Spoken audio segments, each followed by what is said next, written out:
0 hour. Dr. Sudhanshu Trivedi, concern over suspicious and conspicuous attacks on national interest from abroad.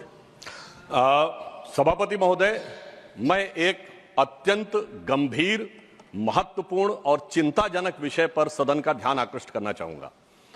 जब से भारत श्री नरेंद्र मोदी जी के नेतृत्व में एक उभरती हुई सामरिक, आर्थिक और कूटनीतिक शक्ति बनकर उभरा है, तब से यह बहुत सहज रूप से देखा जाने लगा है, विशेषकर विगत 3 वर्षों से, जब से भारत को विकसित भारत बनाने का लक्ष्य रखा गया है, कि विदेश की बहुत सी ऐसी गतिविधियां हैं जो भारत की व्यवस्था के आर्थिक पक्ष, भारत की व्यवस्था के नैतिक पक्ष, सामाजिक पक्ष पर आक्रमण कर रही हैं। इस संदर्भ में एक रीसेंट जानकारी आई है जिसे हम कह सकते हैं organised crime and corruption reporting project. A French publication has recently published its own report based on its investigation on the Sarajevo-based OCCRP, Organized Crime Corruption Reporting Project. This new report of the media report has claimed. You will lay the report on the table of the House. जी। Go ahead. आज इस report के अनुसार यह कहा गया है कि इस प्रोजेक्ट को फॉरेन गवर्नमेंट्स की फंडिंग है और उसका फोकस इंडिया के ऊपर भी है, और इस फॉरेन गवर्नमेंट की फंडिंग के साथ साथ जॉर्ज सोरोस के साथ भी इनका कनेक्शन है।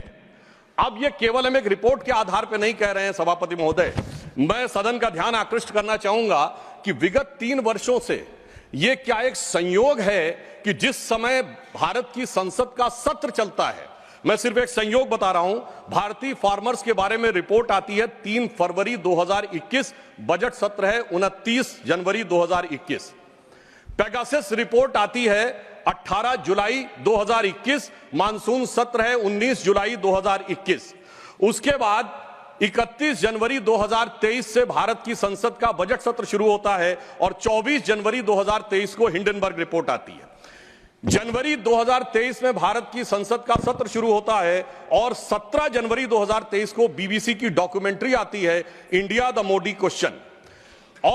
और गंभीर महत्वपूर्ण बात है, 20 जुलाई 2023 को भारत की संसद का सत्र शुरू होता है और मणिपुर वायलेंस का वीडियो 19 जुलाई 2023 ठीक एक दिन पहले जारी होता है। पूरे सीक्वेंस में अगर हम चलें तो महोदय मैं याद दिलाना चाहूंगा कि 10 मई 2024 को कोविड वैक्सीन के बारे में एक रिपोर्ट छपती है, जिस समय भारत का चुनाव प्रचार अपने पूर्ण उसके ऊपर था। फिर अभी वर्तमान सत्र हम बताना चाहते हैं कि मानसून सत्र 22 जुलाई से 9 अगस्त के बीच में शुरू होता है और 10 अगस्त को हिंडनबर्ग की रिपोर्ट आती है। वर्तमान सत्र 25 नवंबर से प्रारंभ होता है और 20 नवंबर को अमेरिकन कोर्ट के एक अटॉर्नी की रिपोर्ट आती है एक बिजनेस हाउस के संदर्भ में। मैं सिर्फ देश के सामने बात रखना चाहता हूं।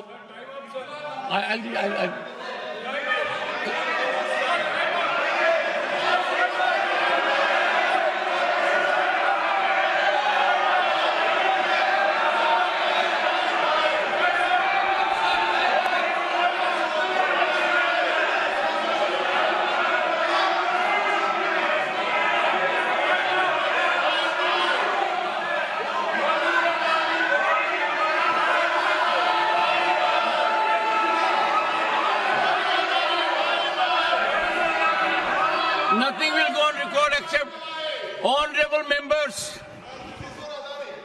This is honorable members. I'll give honorable members.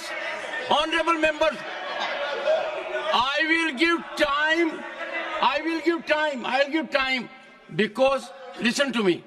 This is a very serious issue and we need to have opinion from everyone this side. We cannot allow largest democracy to be made dysfunctional by deep state anywhere else. This house should be united in neutralizing any trend, any initiative that is pernicious, dangerous to our sovereignty. I allow Sudhanshu Trivedi to continue. मैं सिर्फ ये बताना चाहता हूं कि विगत चुनाव भारत के राजनीतिक इतिहास के एकमात्र चुनाव थे जब विदेश में कोई रिपोर्ट नहीं, मैं विपक्ष के सदस्यों से कहना चाहता हूं, रिपोर्ट नहीं, भारत के इतिहास का एकमात्र चुनाव था जब विदेश की एक गवर्नमेंट ने, रशियन गवर्नमेंट ने ऑफिशियल स्टेटमेंट दिया कि भारत के चुनावों में विदेशी हस्तक्षेप हो रहा है। ऐसा भारत के इतिहास में कभी नहीं हुआ और इसके बाद दूसरी सरकार के द्वारा उसका खंडन किया गया। महोदय, मैं अपने विपक्ष के साथियों से पूछना चाहता हूं कि यह जान के हो रहा है या अनजाने में? अगर अनजाने में हो रहा है तो ईमानदारी से आइए और खुलकर चर्चा करिए। यदि जान के हो रहा है तो मैं अनुरोध करना चाहूंगा कि इसके ऊपर गहन जांच होनी चाहिए, क्योंकि निरंतर सभापति महोदय, मैंने कोई घटना कोट नहीं की है, मैंने केवल एक रिपोर्ट कोट नहीं की है, मैंने 3 वर्षों का सीक्वेंस दिया है और जो सदन में बैठा हुआ हर व्यक्ति इसके साथ अपने साथ बिल्कुल साफ साफ उसे देख सकता है।